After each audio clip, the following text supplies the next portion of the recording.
भैया पहले माइक ठीक कर ला तू तब नाच हेते।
धन्यवाद। कहते ही सुबह लेता हूँ, शाम लेता हूँ, सारी खुली आम लेता हूँ।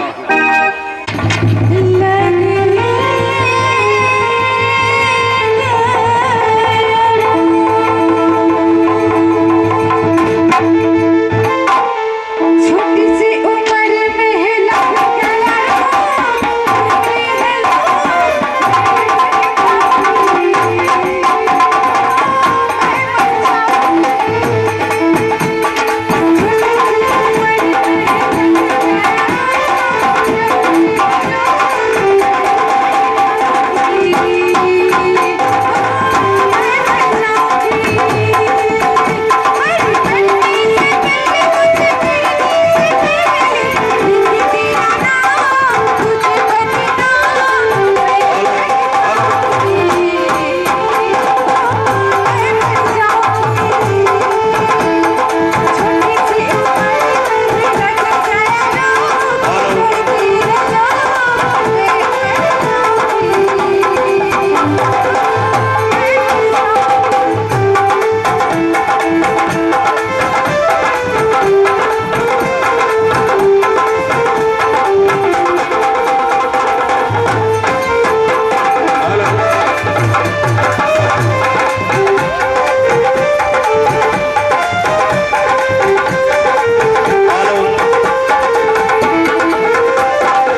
चेक धन्यवाद। इनाम के दौरान सवाल आप ही मिस्टर सुरेश कुमार जी। अच्छा इस सुरेश कुमार जी इस बराबर यानी छोटी सी उम्र में लगाया रोग कहते हैं लोग मैं मर जाऊं क्या मर जाऊं। इस गीत पर खुश करते हुए सामान्य 10 रुपए की इनाम अदा फरमाती है। हाँ तमाम पार्टी की ओर से लाख लाख शुक्रगुजार और मिस यानी क्या कहते हैं सोनू जी एक शुक्रगुजार से धन्यवाद करते हैं। धन्यवाद।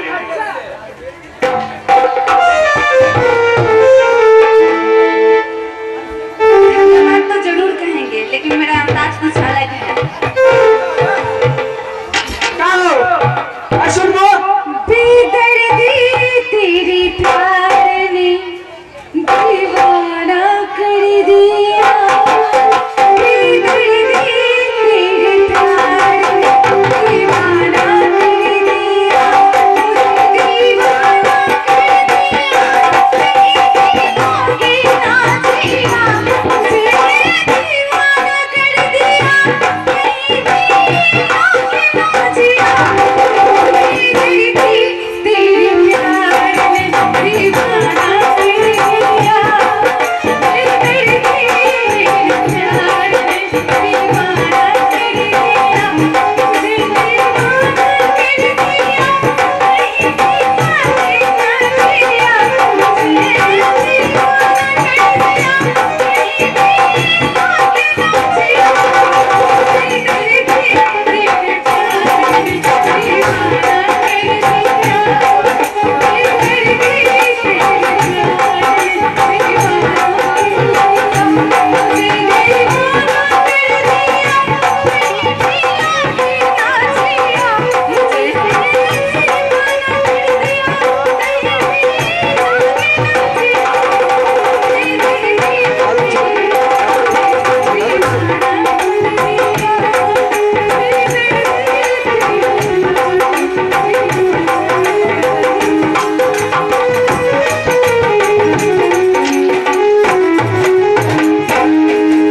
हेलो चेक हेलो सैया जल में का ससुरा घर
अच्छा इनाम के दौरान कुछ सवाल ये अदा करने वाले नौजवान की गुजारिश है। क्या कहते हैं? इस समय यानी 51 रुपये यानी 51 रुपए का पुरस्कार पेश करते हैं। इनाम के दौरान तमाम कलाकार को मैं नौजवान की गुजारिश का धन्यवाद करते हैं और तुम लोगों का क्या ख्याल जरा सुगुजार कर दे। धन्यवाद। क्या कहते हो लहरिया लौटाया राजा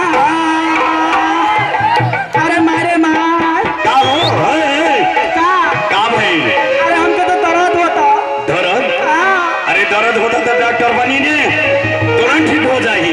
कोनो डॉक्टर पहले क्या करो नहीं खे मारा कैसे ठीक होला तुम्हारा लहरिया लौटाया राजा आओ शाम लगा आई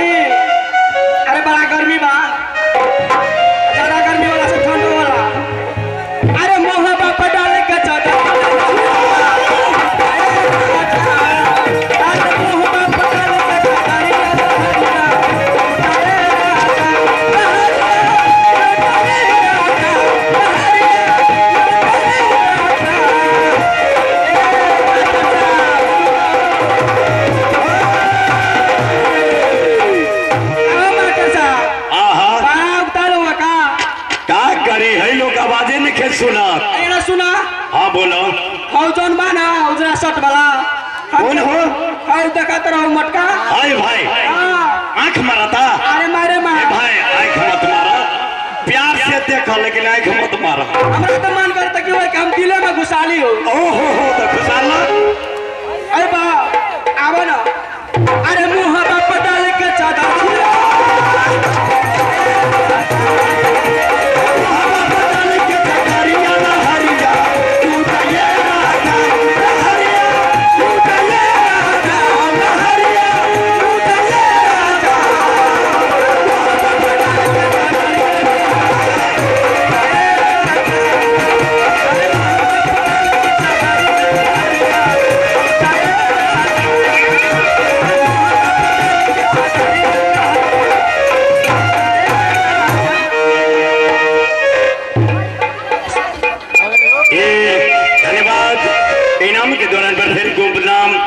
एक नौजवान आगे है। अच्छा फिर फरमाइश के दौरान पर तो रब सामान है। इस लहरिया लूटे ये राजा सामान को दिल में बर्दाश्त नहीं हुआ तो फिर निकाल दिया, यानी 101 रुपया 101 रुपीज यानी 101 रुपए के इनाम अदा फरमाते हैं तमाम कलाकार को। और लाख लाख शुक्रगुजार और मिस ये गुमनाम है। ये सामान तुम्हारे क्या ख्याल, जरा शुक्रगुजार कर दे। चलेंगे कहाँ बाना? अरे आवा ना का पिछवा में मारो मारो मारो धक्के मारो। अरे तोरे खातिर गाड़ी हुरो हुंडा खोजला। अरे कहाँ हो? अरे तोरे खातिर गाड़ी हुरो हुंडा खोजला। जब से चढ़ल बा जवानी मचा मुंडा खोजला। जब से चढ़ल बा जवानी मचा मुंडा खोजला। तोरे खातिर गाड़ी हुरो हुंडा खोजला। तोरे खातिर गाड़ी हुरो हुंडा खोजला। अरे सुनो मास्टर साहब कहाँ हो? अरे मोटू अरे कहाँ हीरो होंडा नहीं ले बाब, अपाची ले भाई। जानो दुनिया का क्या हो भाई? अपाची पे चढ़ा है ना करे देखो मत तुमने।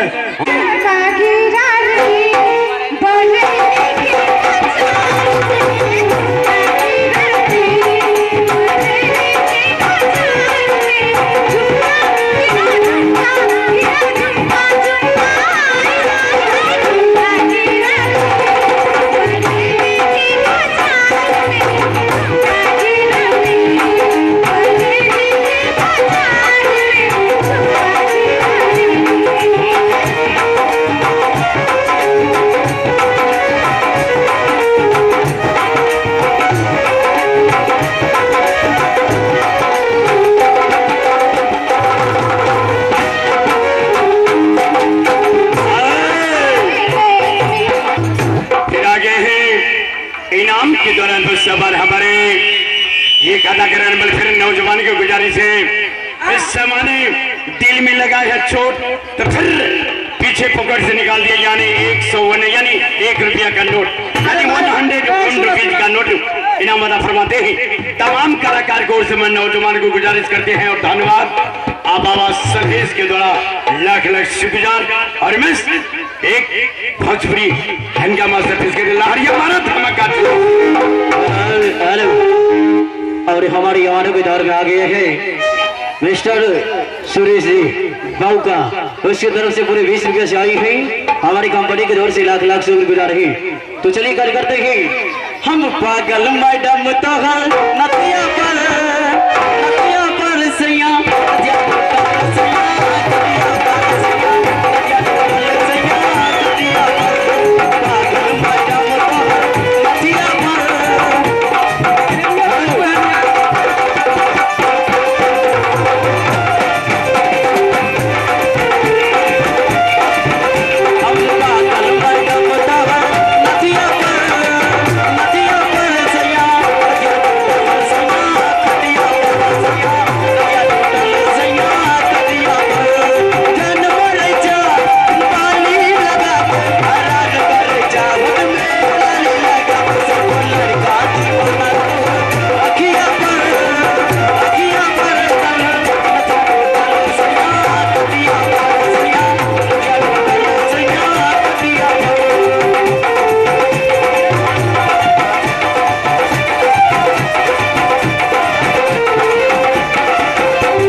तो चलिए कहते कि दौड़ से कि दौड़ पे दौड़ हो जाए तो क्या बात है, दौड़ पे दौड़ हो जाए तो क्या बात, इरादा तूने बगला मुझे जगा कर दी, तूने सीने से लग जा दुआ कर दी, तूने सीने से लग जा दुआ कर दी, तूने किया था वादा अपना बदल गिराता, तूने किया था वादा अपना बदल गिराता, तूने बगला मुझे जगा कर दी, तूने सीने से लग जा दुआ कर दी, तूने सीने से लग जा दुआ कर दी।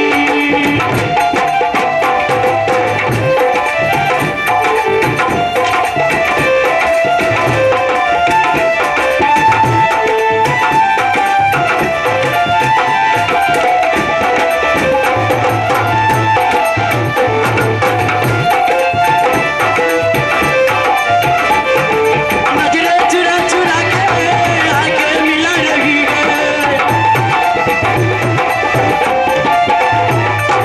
नजरें चुरा चुरा के आके मिला रही है, कब से तेरी दीवाना नजरें चुरा रही है, मुझे ऐसा लगा जगा कर दी, तूने सीने से लग जा दुआ कर दी, तूने सीने से लग जा दुआ कर दी।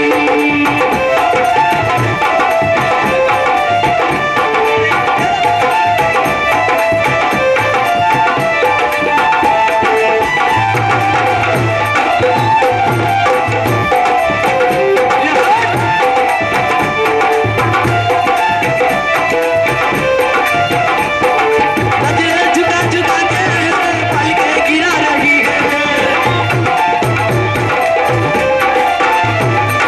नजरें झुकी माफ कीजिए, इनाम के दौरान बस सवाल आप है बनिया टोल के रहने वाले सवाल सुरेश, माफ कीजिएगा हमारा ने प्रेस आई है, हम ड्रोन पर थे, हमको पकड़ कर ले गए हैं, इसका आपको बोलना है, हमसे क्षमा प्रार्थी है। ये सुरेश बौका, ये सुरेश बौका की तरफ से ये 10 रुपया के बनिया टोल के रहने वाले साहबान हैं, इनाम के इरादा फरमाते हैं, 10 रुपया की इनाम अदा फरमाते हैं। और क्या कहते हमारी हैं? कंपनी की ओर से लाख लाख शुक्रगुजार। और मिस तुम्हारे क्या ख्याल जरा पेश कर दिए हमारे अल्लाह और क्या कहते हो, और अपने खानदानी से और शुक्रिया अदा क्या कहते हो।